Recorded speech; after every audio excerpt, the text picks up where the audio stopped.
어제는 성도 간의 영향력이라는 제목으로 말씀을 살펴보았습니다. 성도는 서로 간에 진실함이 오고 가야 한다고 했습니다.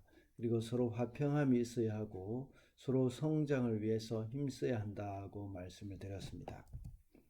오늘 본문 1절부터 3절까지는 악인과 의인이 자신이 다른 사람에게 끼치는 영향을 이렇게 이 악인과 의인을 대조적으로 말씀하고 있는 겁니다.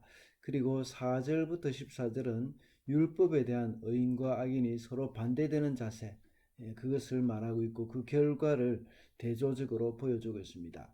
주로 윤리적인 부분과 또 의인과 악인이 대조가 많이 나온다고 볼 수 있습니다. 이 말씀을 통해서 우리는 성도들은 하나님께서 인정하시는 의인으로서 의인다운 삶을 살아야 하겠습니다. 그래서 오늘은 성도의 생활 태도라는 제목으로 말씀을 살펴보고자 합니다. 첫째로 성도의 생활 태도는 당당해야 합니다. 1절 말씀입니다. 악인은 뒤쫓는 사람이 없어도 달아나지만 의인은 사자처럼 담대하다. 악인이 뒤쫓는 사람이 없어도 달아나는 이유가 뭐겠습니까? 잘못한 일이 있기 때문입니다. 죄악 속에 사는 사람은 스스로 겁을 먹고 도망하기 바쁘지만 바쁘다. 이 겁을 먹고 도망하기 바쁩니다. 왜냐하면 그 사람의 내면에 있는 양심이 그 사람을 고발하고 있기 때문입니다. 이 말씀을 볼 때에 이 악인은 자신의 죄가 세상에 드러나지 않더라도, 다시 말하자면 자기가 지은 죄가 들키지 않았다고 하더라도 결코 행복한 것이 아님을 알 수가 있습니다. 그리고 자신이 부당한 이득을 취하였다고 해도 그것이 그로 하여금 이렇게 행복하게 만들어주지 못한다는 것을 여기서 말씀하고 있는 것입니다. 그러나 의인의 태도는 사자에 비유하고 있습니다. 본문에 나오는 사자는 젊은 사자를 일컫는 것인데 가장 힘있고 또 이 강한 그러한 시절, 그 시대 그런 때의 사자를 일컫는 것입니다. 이 비유는 악인이 두려워하고 도망하는 모습과는 전혀 반대되는 다른 그런 모습이죠. 어떤 것도 두려워하지 않는다는 것을 사자의 비유해서 말씀하고 있는 겁니다. 여기서 말하는 담대하다라는 말은 안심하다 또는 염려하다라는 뜻으로 사용이 됩니다. 그래서 사자에 비유되는 이 담대함은 단순히 겁을 내지 않는다는 것이죠. 의를 넘어서 안도감과 행복감의 측면까지도 이렇게 포함이 되어집니다. 이와 같이 성도들도 역시 그 삶이 떳떳할 뿐만 아니라 의로우시고 전능하신 하나님 여호와를 의지함으로 말미암아서 이렇게 우리가 담대하게 살아갈 수 있어야 한다는 겁니다. 우리가 성령으로 인하여서 하나님께서 우리와 동행하여 주시고 우리와 함께 해 주시기 때문에 우리는 항상 살아가는 가운데서 당당하게 살아갈 수 있는 겁니다. 오늘날 세상에 많은 사람들은 불안과 스트레스에 시달리고 있습니다. 그래서 마음의 평강과 안식은 너무나 그들에게 간절한 것입니다. 그래서 그것을 얻기 위해서 여러 가지 방법을 취하고 있습니다. 그러나 그들이 그토록 얻기를 원하는 진정한 그 마음의 평강과 안식은 우리 주님을 통해서만 얻을 수가 있는 것이죠. 주님을 신뢰하고 주님과 동행하는 삶을 살 때에 의로운 삶을 살아갈 수가 있는 것입니다. 그러므로 성도의 생활 태도는 이렇게 당당하고 담대해야 한다는 것을 말씀해 주고 있습니다. 둘째로 성도는 정의로운 경제 생활을 해야 합니다. 8절입니다. 높은 이자로 재산을 늘리는 것은 마침내 가난한 사람들에게 은혜로 베풀어질 재산을 쌓아두는 것이다 하고 말씀하고 있습니다. 열심히 노력해서 재산을 늘리는 것이 아니라 참 다른 방법으로, 좋지 못한 방법으로 늘리는 겁니다.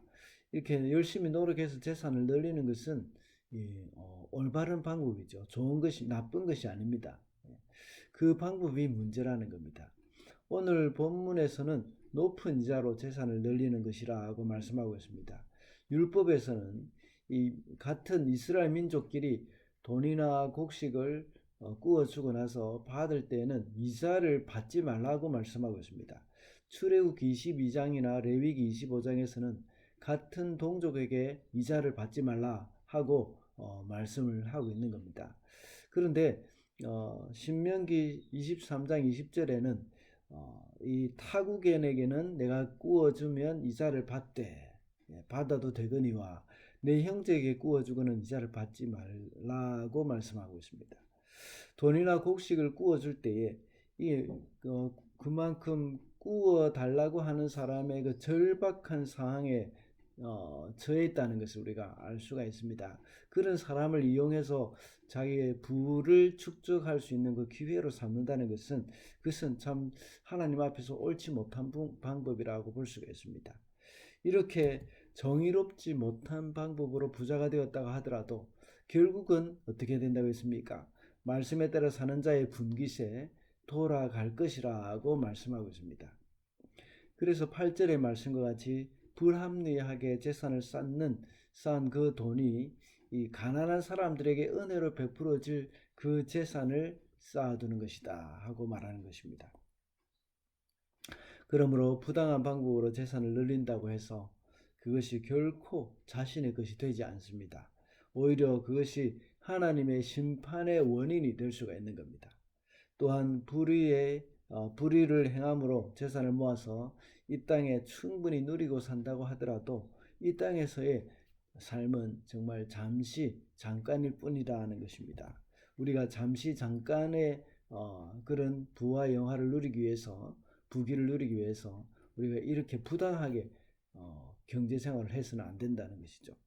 그러므로 재물 앞에서 우리의 진실을, 우리의 진심, 이것을 잃어버리는 일이 없도록 해야 합니다.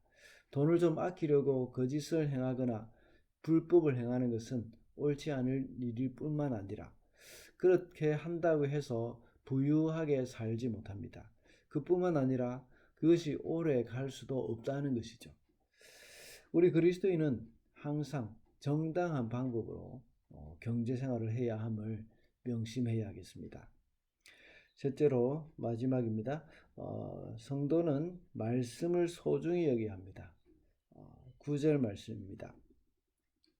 귀를 돌리고 율법을 듣지 않으면 그의 기도마저도 역겹게 된다. 여기서 귀를 돌린다는 말은 하나님의 말씀을 배우는 것과 그 말씀에 순종하기를 완강히 거부하는 그런 태도를 말씀하고 있는 것입니다. 이런 사람들은 하나님과 아무 상관없이 사는 사람들이라고 볼 수 있습니다. 이 사람들의 기도마저도 하나님께서는 역겹게 여기신다고 오늘 본문에서 말씀하고 있습니다. 이것을 볼 때에 하나님의 말씀을 소중히 여기지 않고 거부하는 사람은 그들이 이 행하는 종교적인 행위도 역시 하나님께서 거부하신다는 겁니다. 기도뿐만 아닙니다. 여기서는 기도를 역겹게 여기신다고 말씀하고 있지만 기도뿐만 아니라 말씀대로 살지 않으면서 하나님께 드리는 예배나 구제, 이런 예물, 이것은 하나님께서 기뻐하시지 않으신다는 것을 여기서 말씀하고 있는 겁니다. 그래서 사무엘상 15장 22절 우리가 잘 알고 있는 말씀처럼 순종이 제사보다 낫고 또 말씀을 듣는 것이 수양의 기름보다 낫다 하고 말씀하고 있습니다. 우리 성도는 하나님의 말씀을 소중히 여겨야 합니다. 그래서 하나님의 말씀 한 구절 한 구절을 소중히 여기면서 그 말씀에 그 말씀대로 살기 위해서 애를 써야 하는 것이죠. 말씀을 소중히 여기는 사람은 그 말씀대로 살게 되어 있습니다. 그리고 하나님의 말씀을 사랑한다는 것은 하나님을 사랑한다는 것이죠. 그래서 다윗 왕은 자신이 하나님의 말씀을 사랑한다는 고백을 수도 없이 하고 있습니다. 그 속에 바로 하나님을 사랑하는 마음이 담겨 있다는 것을 알 수가 있습니다. 우리가 하나님을 믿는다는 것을 가장 쉽게 이해할 수 있는 것이 뭐겠습니까? 그것은 하나님이 우리에게 하신 말씀을 믿는 것입니다. 물론 하나님의 성품이나 그 인격을 신뢰하는 것이기도 합니다. 그 하나님을 믿는다는 것이.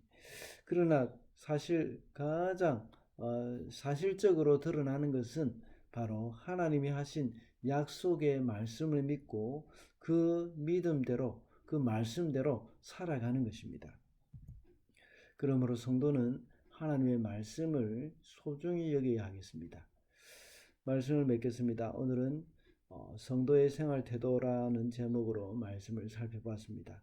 성도의 생활 태도는 당당해야 하고 또 정의로운 경제 생활을 해야 하며 또 말씀을 소중히 여겨야 한다고 했습니다. 오늘도 하나님의 백성으로서 올바른 삶의 태도를 가지고 살아가게 되는 저와 여러분이 되시기를 바랍니다.